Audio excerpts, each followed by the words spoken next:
Home of stories کے ناظرین اور سامعین کو محبتوں بھرا سلام ہو۔ گھر میں ہر طرف گہما گہمی تھی۔ آج اس کا نکاح تھا۔ بظاہر تو وہ خوش رہنے کی اداکاری بھرپور طریقے سے کر رہی تھی، اپنی ساری کزنز کو اور اپنی چچیوں کو جلانے کے لیے، لیکن اندر ہی اندر خود جل بھی رہی تھی اور کڑ بھی رہی تھی۔ محترمہ نے لمبی پلاننگ کی ہوئی تھی، تائی جان کے اکلوتے بیٹے کو پھنسا کر اس سے شادی کرنے کی۔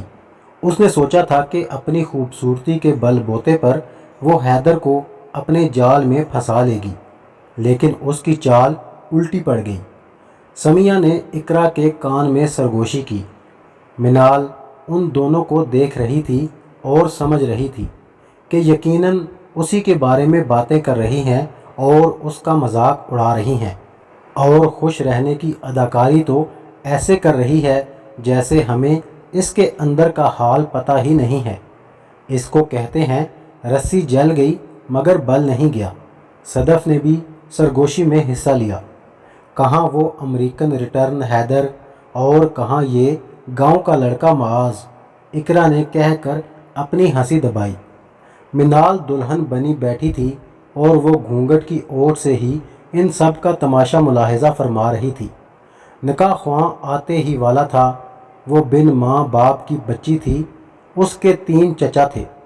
ان سب نے اسے پالا پڑھایا لکھایا، لیکن اندر ہی اندر اس سے حسد بھی کرتے تھے۔ وہ خود بھی کوئی ابلہ ناری نہیں تھی، وہ بہت تیز تھی۔ بڑی تائی کا بیٹا ہے۔ جب امریکہ سے اپنی تعلیم مکمل کر کے آیا تو تمام لڑکیوں کی نظر اس پر تھی۔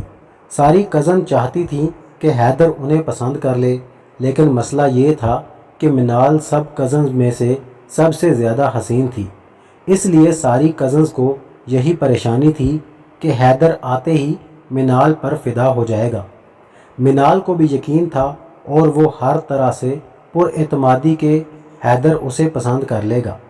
اسے اپنی خوبصورتی پر ناز بھی تھا اور اسی خوبصورتی کی وجہ سے اس کی سب کزنز اور اس کی چچیاں اس سے جلتی تھیں، لیکن ظاہر ایسا کرتی تھیں کہ ان سب کو منال سے بے حد محبت ہے۔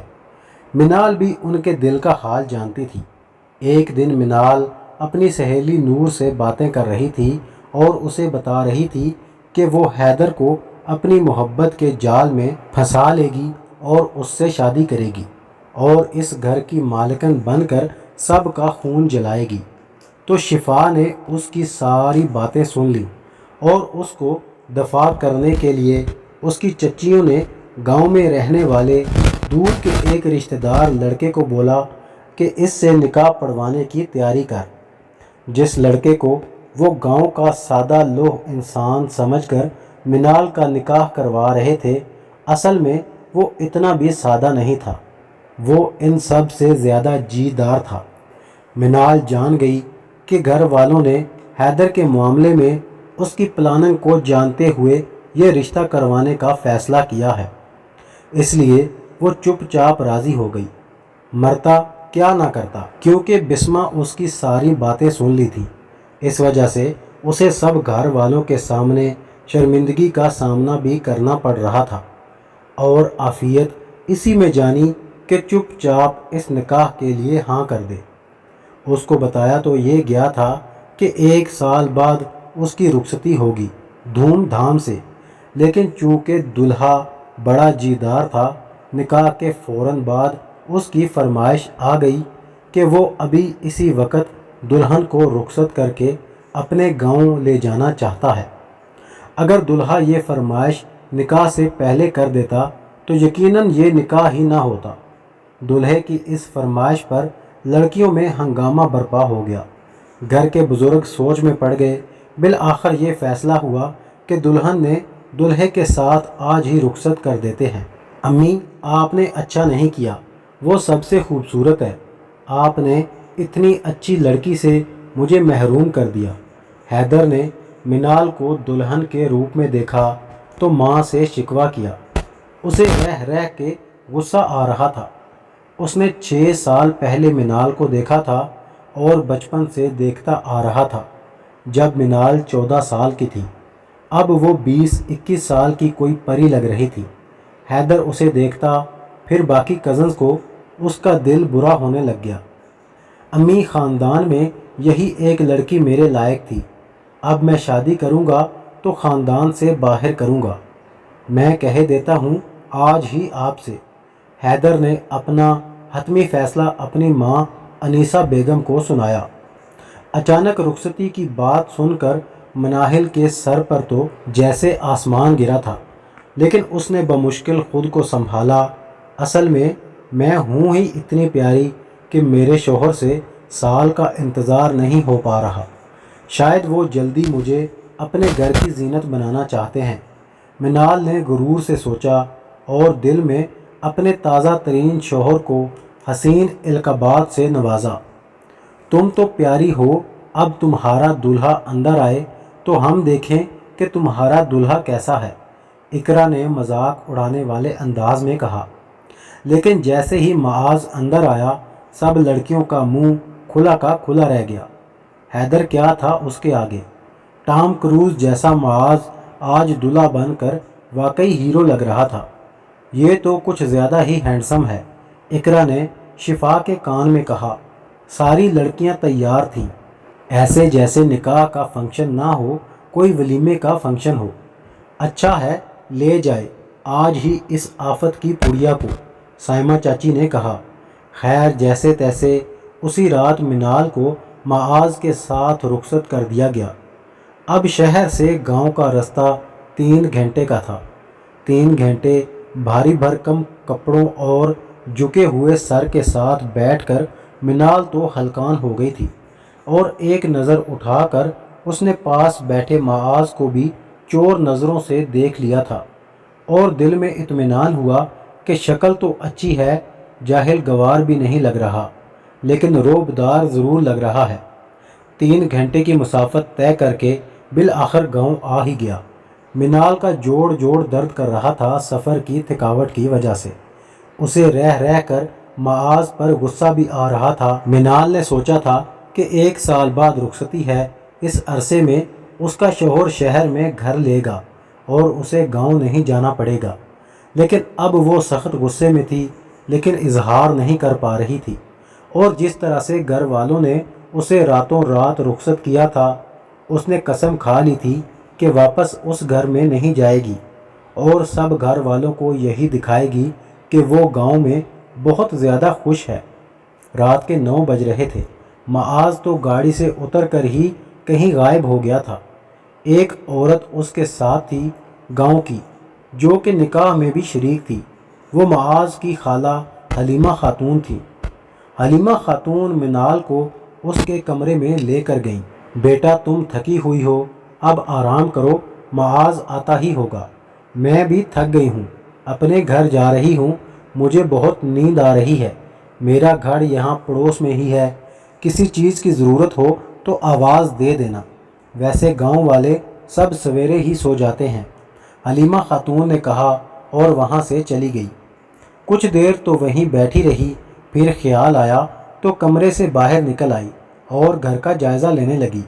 اس نے سوچا تھا کہ گاؤں کا کوئی بوسیدہ گھر ہوگا، لیکن یہ اچھا خاصا شہر نما گھر تھا، چھوٹا تھا لیکن خوبصورت تھا۔ بجلی نہیں تھی، لیکن سولر لائٹ کی وجہ سے پورا گھر روشن تھا۔ منال نے نوٹ کیا کہ گھر میں سولر سسٹم اچھے طریقے سے لگا ہوا ہے، سولر کی پلیٹیں بھی نظر آ رہی تھیں، UPS بھی اور بیٹری بھی۔ منال کو تھوڑی تسلی ہوئی، وہ اپنے خیالوں میں گم تھی کہ پیچھے سے کسی کی گمبھیر آواز سنائی دی۔ دلہن ایک جگہ پر بیٹھی ہوئی اور شرماتی ہوئی اچھی لگتی ہے، تم عجیب دلہن ہو جو پہلی رات ہی سیر سپاٹوں میں نکل آئیں۔ معاذ کی آواز پر وہ جیسے اچھل پڑی۔ نہیں، میں تو وہ گھر دیکھ رہی تھی۔ منال ہڑبڑا گئی۔ یہ کام صبح کیا جا سکتا ہے، گھر کہیں بھاگا نہیں جا رہا، گاؤں والوں نے دیکھ لیا تو میرا مذاق بنائیں گے، وہ کافی سخت لہجے میں بولا۔ منال فٹ سے اندر آ گئی اور بیڈ پر بیٹھ گئی۔ اسے بہت برا لگا معاذ کا یوں بات کرنا۔ تھوڑی دیر کے بعد معاذ اندر آ گیا۔ منال کا دل اب کسی بے لگام گھوڑے کی طرح دوڑنے لگا۔ اسے لگا معاذ اس کے پاس آئے گا، منہ دکھائی دے گا، اس کے حسن کی تعریف کرے گا، میٹھی میٹھی باتیں کرے گا، لیکن ایسا کچھ نہیں ہوا۔ وہ سیدھا آ کر بیڈ کے دوسرے کنارے پر ڈھہ گیا، پھر سر اٹھا کر منال کو دیکھا۔ یہ چارپائی دیکھ رہی ہو نا، میں نے تمہارے سونے کے لیے ہی رکھی ہے، تم اس چارپائی پر سو جاؤ۔ مجھے اپنے بیڈ میں کسی کی مداخلت برداشت نہیں ہوتی، میری نیند خراب ہوتی ہے، جاؤ شاباش سو جاؤ۔ معاذ نے اپنے روبدار لہجے میں کہا تو منال حیران ہو گئی۔ آخر کیا مسئلہ ہے اس انسان کے ساتھ؟ کیا اسی لیے راتوں رات رخصت کر کے لایا تھا مجھے؟ منال کو اپنی سخت تذلیل محسوس ہوئی۔ اسے لگا تھا کہ معاذ اس کے حسن پر فدا ہو جائے گا، اس کی تعریفیں کرے گا، منہ دکھائی میں سونے کی کوئی چین انگوٹھی دے گا، لیکن اس کا رویہ دیکھ کر وہ پریشان ہو گئی۔ کھڑوس انسان سمجھتا کیا ہے خود کو؟ تھوڑی سی شکل کیا اچھی مل گئی، خود کو واقعی ہیرو سمجھنے لگ گیا ہے۔ احسان ماننا چاہیے اسے میرا کہ مجھ جیسی پڑھی لکھی حسین لڑکی نے اس سے شادی کے لیے حامی بھری ہے۔ منال دل ہی دل میں تپ رہی تھی۔ وہ چارپائی کی طرف گئی اور وہاں لیٹ گئی۔ معاذ نے اٹھ کر بتی بجھا دی۔ وہ اب اندھیرے میں ہی اپنا زیور اتار رہی تھی اور چارپائی کے کونے میں رکھ دیا۔ نہ میک اپ صاف کیا اور نہ لباس تبدیل کیا۔ نہ جانے کب اس کی آنکھ لگ گئی۔ صبح اسے کسی کی گرم گرم لمس کا احساس ہوا۔ اس نے غنودگی میں پوچھا کہ کون ہے؟ میں ہوں تمہارا شوہر، اٹھو اور مجھے چائے بنا کر دو، پورا گاؤں جاگ گیا ہے، تم ابھی تک سو رہی ہو۔ معاذ نے کہا تو وہ آنکھیں ملتے ہوئے اٹھی۔ معاذ اس کی شکل دیکھ کر ہنسنے لگا۔ ہنس کیوں رہے ہو؟ اس نے معصومیت سے پوچھا۔ تمہاری شکل دیکھ کر ہنس رہا ہوں، کارٹون لگ رہی ہو بالکل، معاذ نے کہا اور باہر نکل گیا۔ وہ اٹھی اور آئینے کے سامنے آ کر دیکھا تو میک اپ کا حشر نشر ہو چکا تھا، کاجل اور آئی لائنز پھیل گئے تھے، لپسٹک گالوں تک پھیلی ہوئی تھی۔ وہ واقعی کارٹون لگ رہی تھی۔ اسے کمرے کے اندر ایک دروازہ نظر آیا۔ اسے اندازہ نہیں تھا کہ گاؤں میں واش روم بھی کمرے سے اٹیچ ہوگا۔ اس نے دروازہ کھولا تو اچھا سا واش روم تھا، بالکل شہر کے جیسا۔ اس نے شکر کیا، بیگ سے ایک ہلکا سا سوٹ نکالا اور واش روم میں گھس گئی۔ فریش ہو کر باہر آئی تو دیکھا کہ ایک چھپرا سا بنا ہوا ہے جہاں پر معاذ آگ جلائے بیٹھا تھا اور چائے تیار تھی۔ یہ دیکھ کر منال کو غصہ آیا کہ اگر چائے پہلے سے بنی ہوئی تھی تو کیا ضرورت تھی مجھے جگانے کی؟ آج تو میں نے چائے بنا لی ہے، تمہارا پہلا دن ہے اسی لیے، لیکن کل سے صبح سویرے اٹھ کر چائے تم ہی بناؤ گی۔ مجھے سویرے ہی کھیتوں کی طرف نکلنا ہوتا ہے، اگر کسانوں پر نظر نہ رکھوں تو سب گڑبڑ کر دیتے ہیں، معاذ نے کہا۔ منال وہاں بیٹھ گئی۔ اس نے پیالی اٹھائی اور چائے کیتلی سے بھرنے لگی۔ معاذ اب غور سے اس حسینہ کو دیکھ رہا تھا۔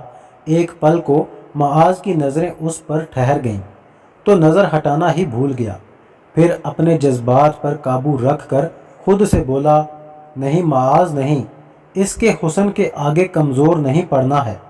یاد ہے نا، اس کی ماں نے تمہاری ماں کا حق مار کر اس کے باپ سے شادی کی تھی۔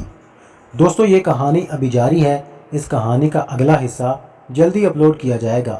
آپ کی بے پناہ محبت اور قیمتی وقت کا بہت بہت شکریہ۔